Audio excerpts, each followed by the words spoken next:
Hi, everyone. Welcome to this edition of Roar Lions Roar. I'm your host, Bill DeFilippo, and I don't have a co-host today because it's an interview pod, and we have a very special guest with us. We have Connor Hitchcock, the founder of Homefield Apparel, sponsor of this podcast. And if you are an incredibly online person like myself, you understand why we have him on this week. Homefield is launching its Penn State collection, and we thought it would be good to get Connor on to talk a little bit about Homefield, talk about just how things work in the Homefield universe, and then a little bit later in this podcast, Connor is a well-documented Indiana Hoosier. I am not, but our two teams have played some very dumb football games over the years. What we're both going to do, we don't know what each other's lists are, but we have both listed our top three dumbest Penn State and Indiana football games. That'll be a little bit later, but for now, Connor, what's going on, brother? Hey, Bill. Thanks for having me. Yes, we are very excited at Homefield to be launching Penn State this week. As someone whose brain has been terminally warped by Twitter, that means it has been greatly affected by Penn State Twitter because it's part of being in college football Twitter. So, very excited beyond just launching these shirts to be interacting with a bunch of Penn State fans all week. To finally be able to provide some shirts to you guys because you've only been asking for like 3 years. So Very important to stress, and I'm not going to blame anyone, but it's not Homefield's fault. Neither here nor there, though. I've seen bits of the collection. It's a very, very good collection. And what I want to do before we get into anything else is I want people to get a glimpse into how Homefield's process works, because I have a couple shirts from a lovely Columbus-based company, Homage, right here that are Penn State related. Everyone listening to this podcast has a million bits of Penn State merch in their closets, in their dressers, whatever.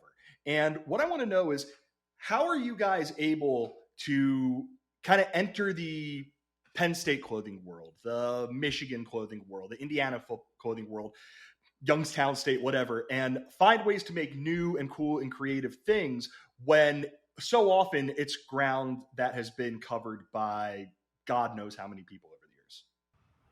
yeah, that's a great question. So Homefield, I founded the brand 4 years ago with my co-founder and wife, Krista. She is the one responsible for all of the design. So it's funny, I'm typically the public facing one. She's the one that's actually responsible for making everything look good, the thing that people actually like about Homefield. But I'm the one that's more public facing. And so, you know, it's kind of twofold where you have to get the license. You have to prove to a school, basically like bigger brands, you have to prove that you're not going to screw it up for them. Because even if you sell a ton uh, of gear online for Penn State and they get their royalty off of that, Penn State is such a big brand that even when you sell a lot, that royalty really won't be meaningful to them. For these athletic departments with hundreds of millions of dollars in budget, it's a drop in the bucket. So for them, you have to show that you are bringing something new that is valuable and incremental to them. Otherwise, it's just a risk for a bigger brand like a Michigan, like a Penn State that has such a valuable brand to protect. So, at first, these first few years, it's been convincing schools like, hey, our design is elevated and unique. Our product is really comfortable. And on top of that, we interact with customers in a completely different way. We were just talking off air beforehand. I have a tweet from 2020 that says, whenever we get the Penn State license, I'm going to say Homefield Apparel singe my arm with a Bunsen burner, daddy. Because that's right in the Penn State wheelhouse of Twitter bits, right? I took a picture of a shovel on Sunday in reference to the Trace McSorley tweet to talk about Penn State. I boiled a literal beer on my stove. So we are going to interact differently on top of a different product. But in terms of finding the design, why you should be interested beyond our weird Twitter presence is our design team will go to incredible lengths to find stories. I mean, we have so many DMs open with people who will say, hey, have you seen this logo? Or the amount of I just found this in my grandfather's attic type of stuff we hear from people, it's a ton. And so we'll ask people randomly, like, what was your favorite memory of going to school at Penn State, in whatever decade they went. We will dig through literal archives, digital or physical. We'll have schools ship us stuff. sometimes, a lot of times, we'll find logos that schools didn't know existed from the 50s or 60s Mm. because, we can't give away everything where we find it, but there's just a ton of research our team does. And so, the designs will be different, and they are printed on incredibly comfortable fabric. So with Penn State, actually, we got a few approvals that they had not approved before. Today, we teased out our hockey shirt we're doing. It's of a lion playing hockey, and they normally do not allow anything of the lion playing a sport on apparel. But this was a vintage one we found from the hockey program, and they gave us special approvals because that's kind of become our niche now. Hmm. Is where we become known as this brand who will find logos that are unique, and so. There will be ones you haven't seen. There will be ones you have seen that haven't been able to be used in quite some time. With Indiana, we were the first brand to be able to use the cursed beloved oval on the Antoine Randall helmets from the late 90s, early 2000s, a team that had a guy finish second in the Heisman voting and yet did not make a bowl game. So, you love that kind of stuff, but that's what we're able to do and print it on incredibly comfortable garments. Do you have an example? It could be of Penn State, it could be of another school, of a time when you guys found something, where you guys found it, whatever that might be, that it blew you guys away. It made for an incredibly great shirt. But then also, when you brought it to the school, they, like you mentioned, they went, "Oh my God! Like, where did you find that? What is that? Is that really something that we have made before?" And that just turned into one of your really popular shirts. Yes. So one of my favorite examples of this is a school in a lot of Penn State fans' backyard, Slippery Rock, or at least in the States. There is a design. It is one of our top 10 selling shirts of all time. I think Bill knows which one it is. It's of a rock in a mink coat with a button on the coat that says win, and it's just holding a pennant like it's walking into a game with a mink coat. And I'm trying to remember where our team found it. I think it was like on some media guide or program from middle 20th century. They had never seen it before. We convinced Slippery Rock to let us use it because we can show them, and part of it is showing them, hey, it's not just fan art. Like, here's where it was actually used by the athletic department. And it exploded. I mean, again, it's top 10 selling design for us is Rocky the Rock wearing a fur coat. So that's one of the examples on a smaller scale for sure. Yeah, if you're a Slippery Rock grad and Penn State fan, I highly recommend going and finding that, because really, like Connor mentioned, like when I remember when that shirt dropped, like Slippery Rock has, however many, 5 digits worth of alums probably in the United States right now, but it caught on with fans of schools that have probably never even heard of Slippery Rock. It really is impressive stuff. And speaking of impressive stuff, I really love the Penn State collection, the stuff that I've seen from it. I won't ask you to give everything away. If you, like for example, if you're hiding a basketball shirt from me, I would love that, but oh well. But all seriousness, I would love to know what your favorite thing is in the Penn State collection. And if there is a crazy story behind how you guys found that, I'd love to know what that is. Yeah, my favorite one, I believe you, Bill, said it was of the Nittany Lion breaking the law. Was that you who said it on Twitter the other day? My favorite one of the collection, we've teased it out a bit already, so I'm happy to say it by the time people are listening to it. So the Nittany Lion standing on the side of a road of the piers with a suitcase that says Penn State, sweater, scarf, and it says "Take me to Happy Valley," and is hitchhiking to get a ride. So that's my favorite, just because of the cheekiness, I suppose. But I'm so detached from where people actually found it because I'm not a designer. I don't have a story behind that one other than I just think anytime you can get something that's just a little out of the ordinary, like this is, I believe, our first hitchhiking mascot on a shirt. That's always kind of my favorite thing, when something unique or different, because there's 1,000 different mascots with a sailor hat on. That was the working of Art Evans in the mid 20th century. He fleeced a ton of schools into basically paying him to make the same logo, which is kind of funny. So you can do something more unique like that. That's always what I will lean toward. Yes, if you have seen Homefield's Twitter, gotten an email from Homefield, you will know exactly the design Connor was talking about. It's a really great design, a bunch of really great stuff the in the collection, and of course, if you want to get your hands on it, Homefield does sponsor our podcast. It is my journalistic duty to make sure that is clear.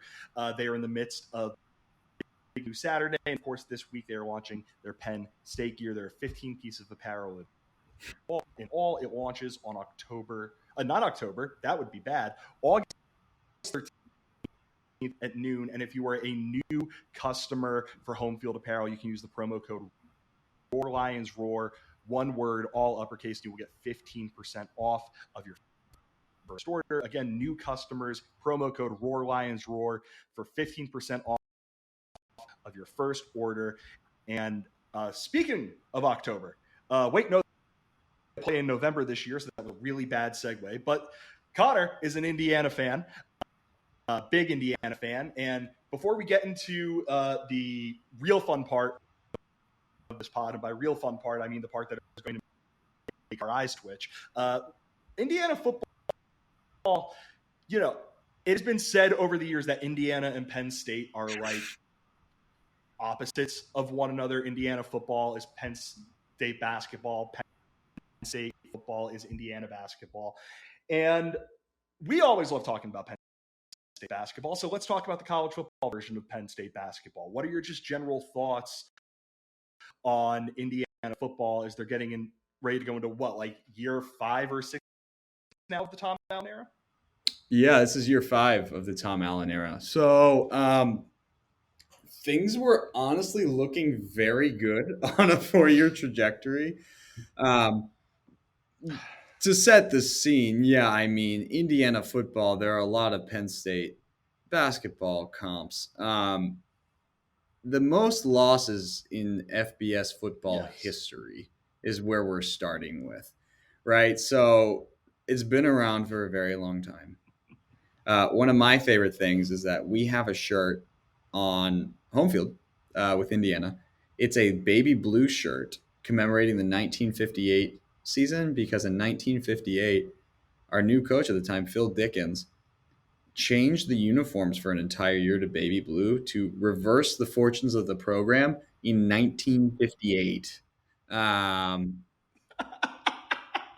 So that, and he went 5-3-1, but then the NCAA came after him because he was cheating. And so then, he got fired. And my favorite thing is we've made one Rose Bowl, 1968, but that was because at the time you were not allowed to make the Rose Bowl twice in a row. And so it was a 3-way tie between us, Purdue, and Minnesota. And Purdue actually, I think Purdue had the leg up in the tiebreaker. And so they were going to send Purdue, but Purdue had just been to the Rose Bowl. So then the coaches voted us in.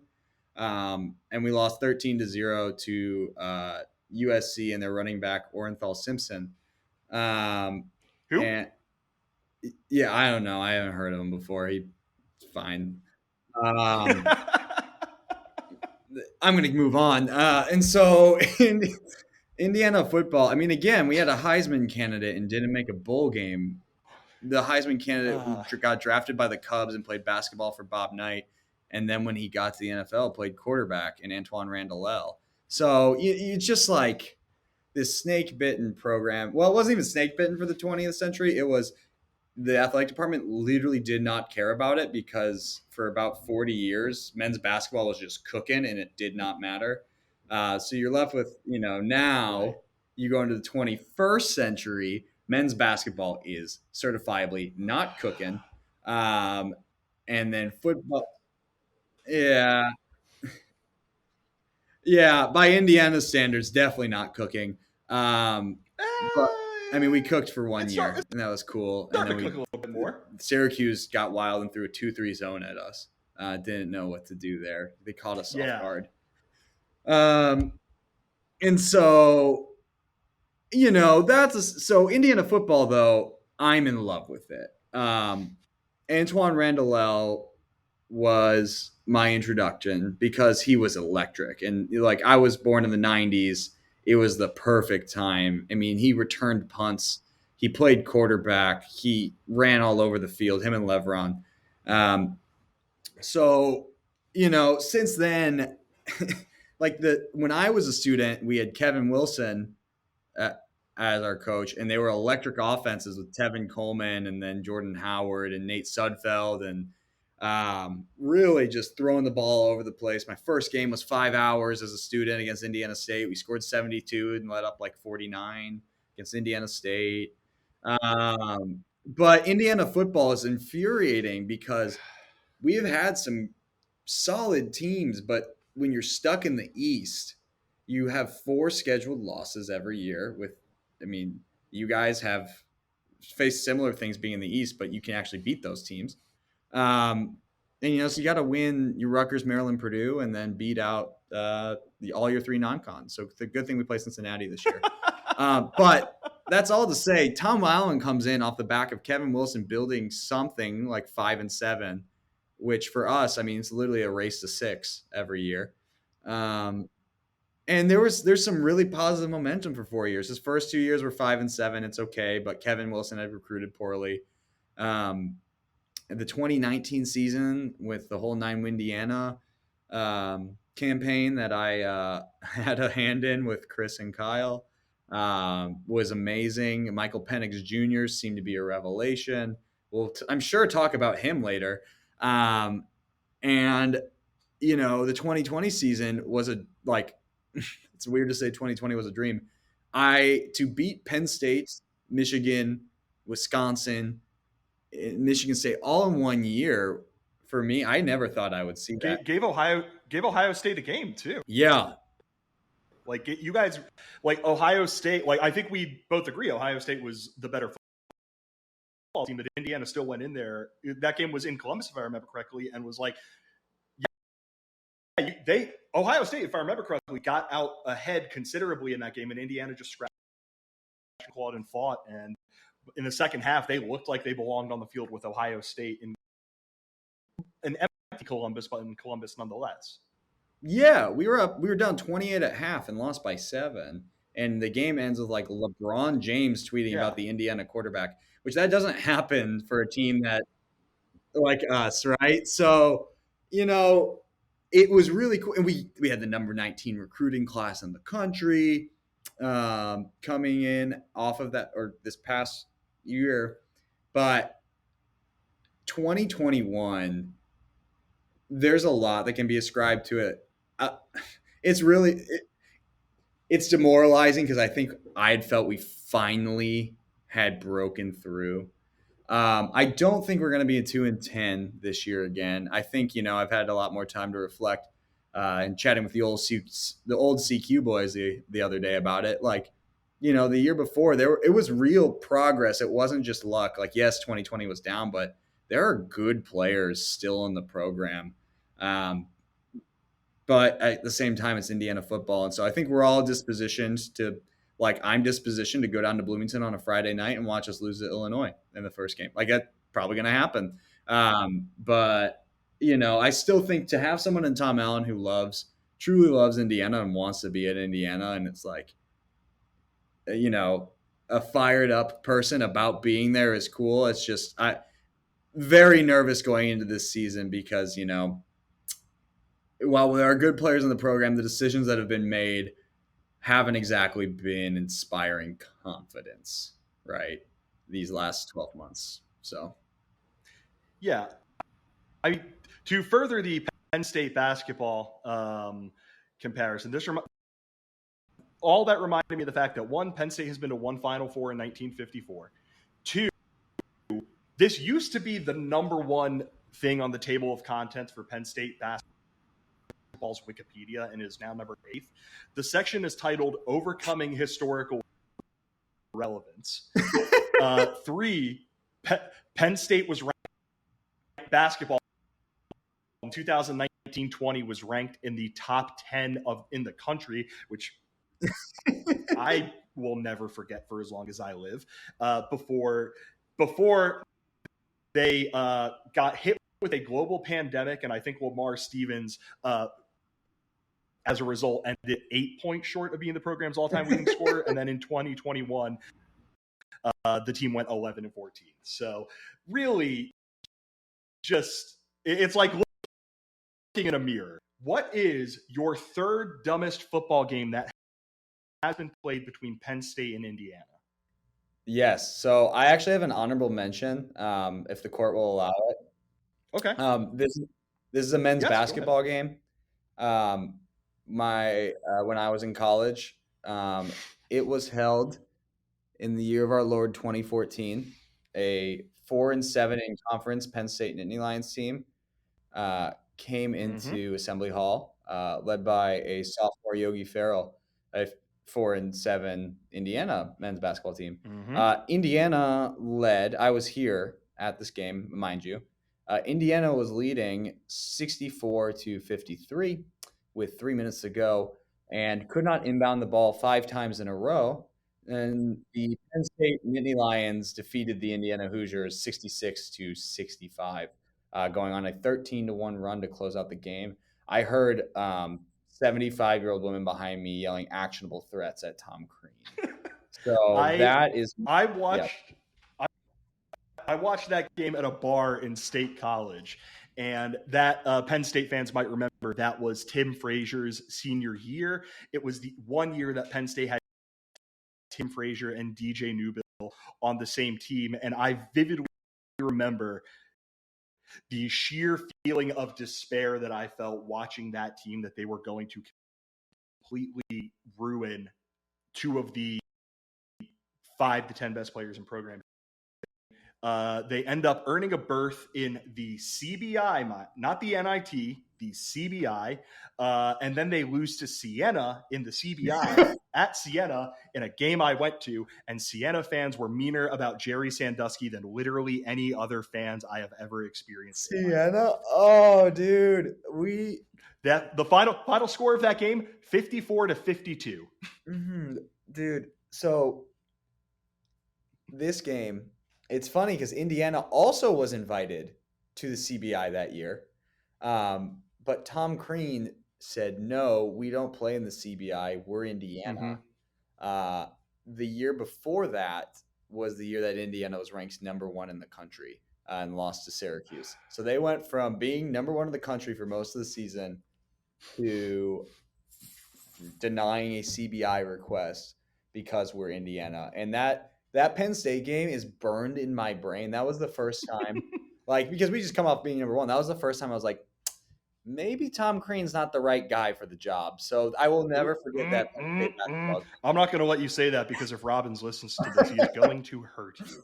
But let's do it. Number 3 dumbest game between Penn State and Indiana in Connor's eyes is... Yes, this game occurred in, I want to get the correct year. It was the first time Indiana's ever defeated Penn State, though. I believe it was 2014. Led by quarterback Christian Hackenberg, throwing for 340 yards. The Penn State Nittany Lions lost 44-24 at Indiana's Memorial Stadium, led by Nate Sudfeld and Tevin Coleman and Cody Latimer. So this is a dumb game, and I remember the game because I, being the diehard Indiana fan I am, chose not to go to the game because I wanted to go on a run. And so... Oh, brother. Ready? Are you ready for this? Yep. This is the one Penn State Big Ten road game I have ever attended. This was number 2 on my list. It was Penn State's conference opener. I went with a friend who took the LSAT that morning. He made it a point to take it in Bloomington because he wanted to go to the game. He showed up at halftime. The score at halftime was 13-7 Penn State. And he said, what the word I can't say on this podcast. Christian Hackenberg threw it 55 times, and he had the worst game of 340 yards, 3 touchdowns, and no interceptions that I have ever seen. Indiana's offense gained 486 yards, and I got really drunk at Knicks that night. Hey, if you're going to do it, you got to sink the biz. My favorite part of this, so again, I was running during the first half because I was just like, it's Penn State, even though they're down, we're going to lose.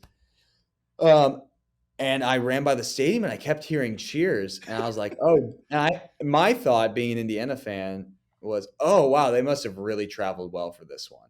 Yep. Because I kept hearing cheers. And then I got back to my apartment and my roommate was like, yo, we're winning. And so I turned it on.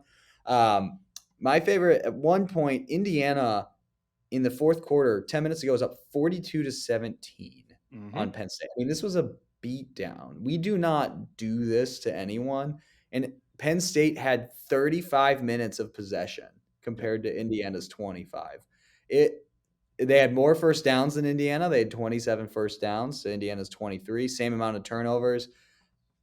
It is dumb, and that was my punishment for missing it because I went to literally every other IU game my entire undergrad experience at IU that was in Bloomington, and we came like Indiana football. We lost like 13. There was some crazy stat like 13 straight of our losses were within one score to a top 25 team or something Oh. stupid like that. And I had missed the first time we ever beat Penn State. So that was my number 2 game. Like I mentioned, you know who wasn't doing a lot of running that day? The Penn State Nittany Lions, because they carried the ball 38 times for 70 yards at 1.8 yards per carry. My number 3 game was the 2016 game between Penn State and Indiana, which took place again in Bloomington. Penn State won it 45-31, but in no way, shape, or form was the game that close. That game was significant for me because the night before I was in Columbus, Ohio at a USA versus Mexico World Cup qualifier, and it is the only one that Mexico has ever won in Columbus. I drove home thinking, okay, I'm really mad about that, but I will be fine. I listened to the game on the radio, and I damn near had a panic attack because Indiana was up 24-14 with 3+ minutes left in the third. Penn State scored 24 points in the fourth quarter to win. Indiana outgained them by about 50 yards. Saquon didn't do much of anything, but those 5 turnovers by Indiana included the only play from this game that I saw, which was Indiana has the ball down 38-31 trying to drive. The ball's on their 27, and Richard Legow is sacked by Brandon Bell. Torrance Brown scoops it up and walks it in. That is the only play from this game that I saw. I still haven't seen a single other play. I listened to the entire thing on the radio, and I have made it a point to never listen to the radio ever again. So my guess, that game is not on your list. What I'm going to do. No, I remember. I was in Ohio for that game as well. I was visiting Krista in Oxford. She went to Miami, and I was just irate. I mean, the worst part is I knew it was coming. We all know it's coming. It's the Spencer Hall tweet that gets retweeted every single week. God hates Indiana football. But it still doesn't hurt less when you know it's coming. Like going up with a fourth quarter lead against Penn State, like that's why I'm sure a game that will make this list was very stunning to us all. Yes, 5 turnovers in that game for Indiana. All 5 of them were fumbles, and all 5 of them Penn State recovered. That shouldn't happen. Yep. A different Penn State player recovered every fumble, which again, I have no idea how that happened. Saquon ran the ball 33 times for 58 yards. Trace McSorley carried it 8 for 13 yards. That is 1.8 and 1.6 yards for the 2 of them, but somehow Penn State came out on top. Yeah, that was Tom Allen's first year as defensive coordinator, and that's when we knew things were different because the Kevin Wilson teams, again, my first game, 5 hours, we gave up 49 points or whatever in Indiana State. But then we have Tom Allen come in. It's like, oh, we might have something cooking here as a D coordinator. I just remember all the articles in the offseason leading up to it were like the Tom Allen interviews. They were like, yeah, you know, we didn't talk scheme the first hour of the interview. It was only Tom's whole mantra of, which at the time was novel to us, of just loving each other. And we were all like, sure, like, yeah, we'll take it. And then all of a sudden he turns us from like 100th plus S&P plus defense to like 25th. And that Penn State game was actually one of the first ones was like, oh, we held Trace and Saquon to barely anything. That's interesting. But we still lost, of course, because we're us. Let's move on to your number 2 game. If Your number 2 game is my number 1 game. We're going to press pause and we're going to let you talk about your number 1 game. What is your number 2 game? My number 2 game is 2018. The Penn State Nittany Oh, Lions. oh, okay. So our lists are real different. Let's go. The Penn State Nittany Lions defeats the Indiana Hoosiers 33-28. And if you look at the box score and you're reading this game, you say, like, oh, another close one. Indiana did, but they do. But there are two pieces of information that are very important to me. So I'll just give the overview and then I'll go into it. Penn State wins 33-28. It's in Memorial Stadium in Bloomington, Indiana. At one point, Indiana is up in the third or the second quarter, I believe. Here, they're up in the third quarter, actually. With 4 minutes to go in the third quarter, Indiana goes up. There's a friend, season ticket holders, and we all sit together, and we typically say, this is going to hurt so bad. That's our catchphrase in the third quarter. So I remember hugging my friend Ethan and screaming, this is going to hurt so bad, after Stevie Scott punched it in. Then, Penn State goes and scores twice in a row. Indiana scores again in the fourth quarter, but there we go again. Wow. These auto ads, love ESPN. But Penn State wins. Nondescript game. Wow, Indiana went up on Penn State in the third quarter and Penn State won. Whatever. Two pieces of information here. This was the first game. This is the origin story of Michael Penix Jr. He comes in the game for the first time for Peyton Ramsey. They wanted to see what we had in this hotshot 4-star freshman who was committed to Tennessee and then decommitted and chose us over Florida State because we had as our offensive coordinator at the time, Mike DeBoard. Hell yeah. Everyone's clamoring for Penix all year, true freshman, because we've heard his arm is amazing, all this stuff. But we have serviceable, true blue Peyton Ramsey in there. Penix, oh my goodness. I am so sorry. This is how you know we're talking about Indiana football. Every anything that can go wrong is going wrong today for me.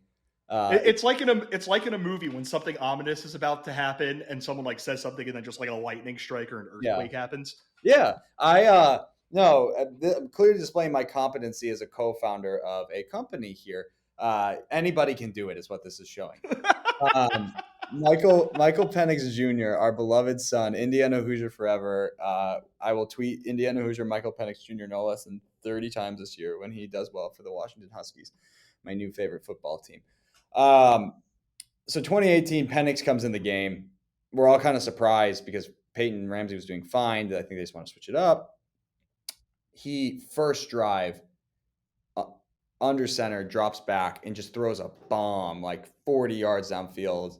It's incomplete, but you just kind of heard the whole crowd go, oh, because, we had Peyton Ramsey. And if you've ever seen our sweet Peyton Ramsey play football, it's like he's playing 500 out there when he's trying to throw a deep ball. It's actually kind of a nice deep ball, but it takes a minute to get there.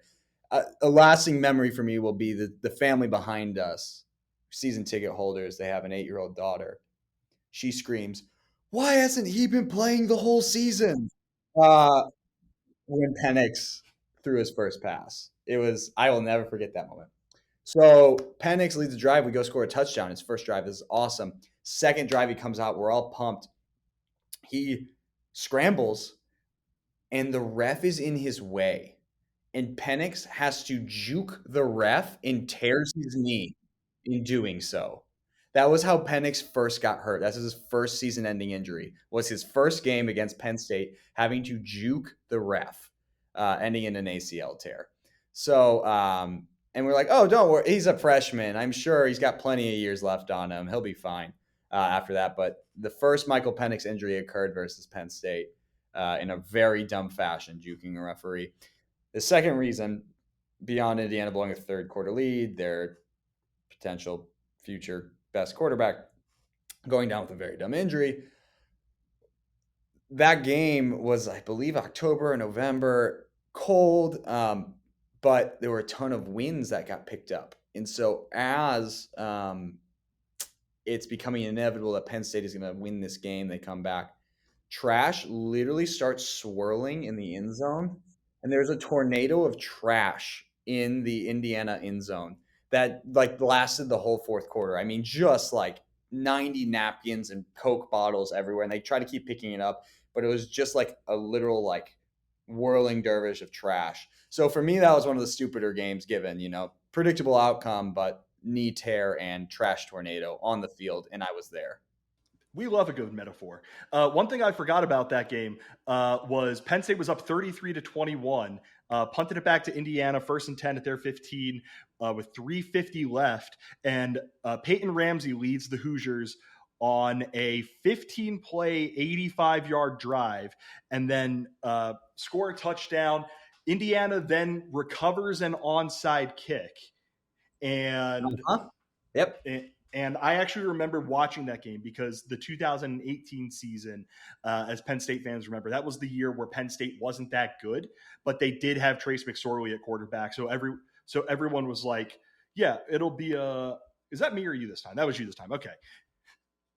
But that game was also on the heels of Penn State losing to Ohio State by 1 point and Michigan State by 4 points. So everybody was really normal when that happened. Oh, yeah, I'm sure. Yeah, everybody reacted. 2018, that's the tractor trailer tweet year, wasn't it? Oh, yeah, where Spencer tweeted out the yeah, I believe so. Yeah, you guys, one thing I really enjoy about your fan base is you react to things very normally. It's very good. For those of you listening who are in the Penn State fan base, it makes me miss the old days of Indiana Twitter. Yes. We've lost many good posters along the way, including the king of all posters, Trill Ballins. May he rest in Twitter heaven. But Penn State Twitter has remained great while we like to harken back to former days with Indiana Twitter. Yes, so. And I think I will let you say your number one game because I know what your number one game is. It is different from my number one game.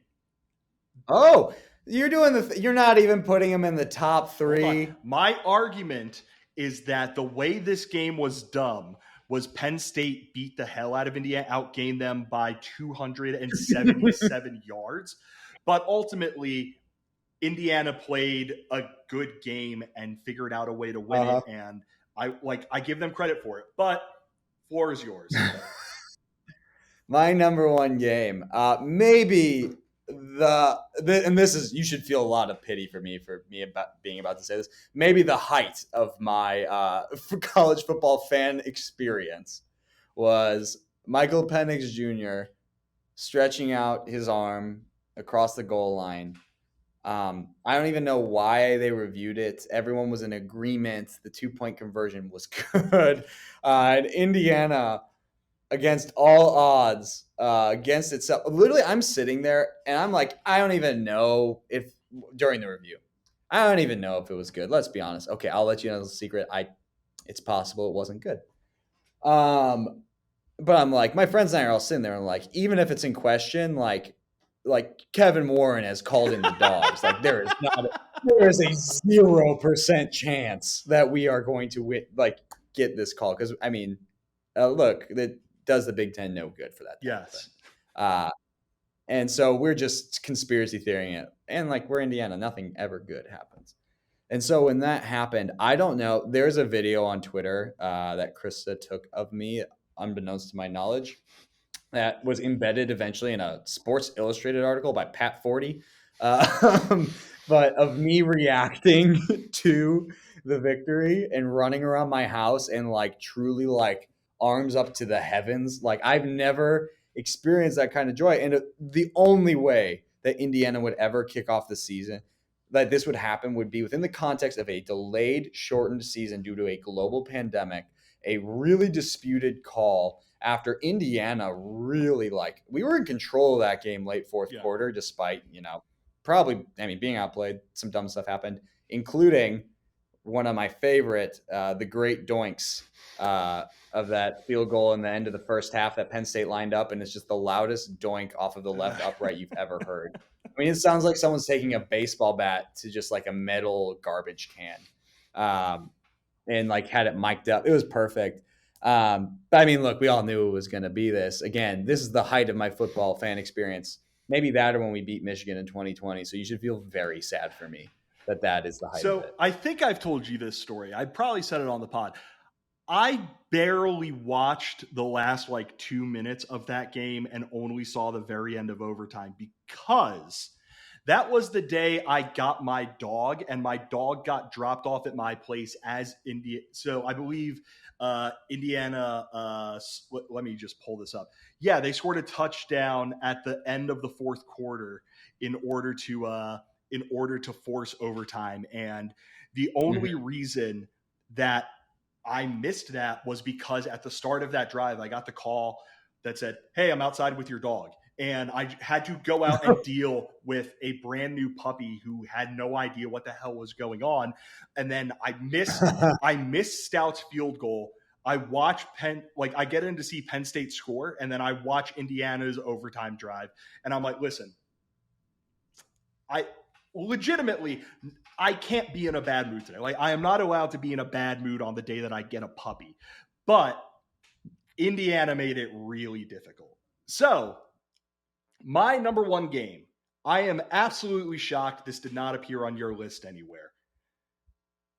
2014, Penn State 13, Indiana 7 in Bloomington. God, this game. I am going to just read the stuff that has happened. For some reason, these two teams played in Bloomington 2 years in a row because the year before. Yeah, because the 13 game I referenced earlier, I said 14 earlier. I meant 13. Yes. But the 13 game, that was Bloomington. This is the worst football game I've seen in my entire life. Christian Hackenberg, 12 for 29, 168 yards, no touchdowns, 2 interceptions, a 9.8 QBR. Xander Diamont, 13 for 27, 68 yards, 2.5 yards per completion, 2 interceptions, a 16.9 QBR. Indiana ran for 3.8 yards per carry. Penn State ran for 4.4, which included the history setting for Penn State's football program, 92-yard touchdown by Bill Belton. That was the only touchdown either offense scored in this game because Indiana had a pick six. The important thing, Penn State punted the ball 9 times for 336 yards. 5 of those 9 were inside of the 20, and there was 1 touchback.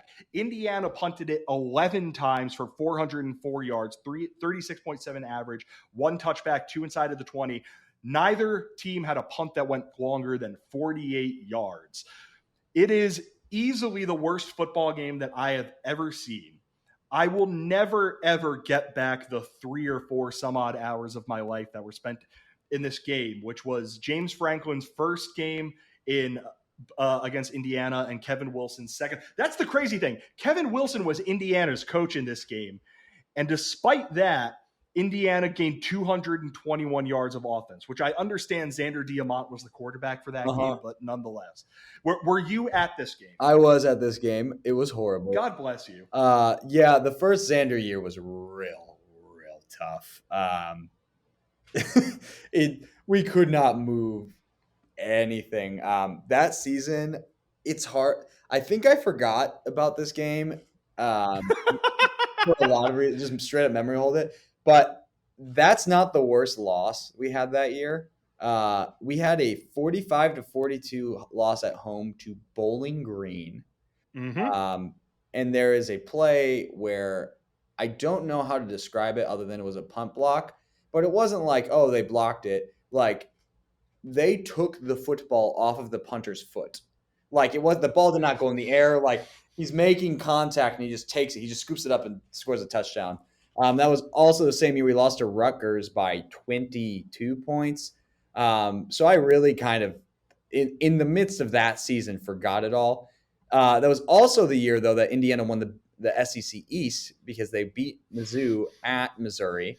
When Missouri was the number 18 team in the country. And then we beat Purdue in the bucket game and to finish 4-8. And that was the photo of Xander Diamont holding the bucket, smoking a cigar in the locker room after finishing a season 4-8. So that's probably why I forgot that game. So I'm looking at it right now, and Indiana had Nate Sudfeld and Tevin Coleman. I think Sudfeld got hurt. There was actually a little bit of excitement about Indiana that year, correct? Yeah. So the next year was they were back again, and that was when we almost beat Ohio State in 2015 on the final play. Sudfeld was hurt at halftime, and Xander rolled around and chucked it in the end zone.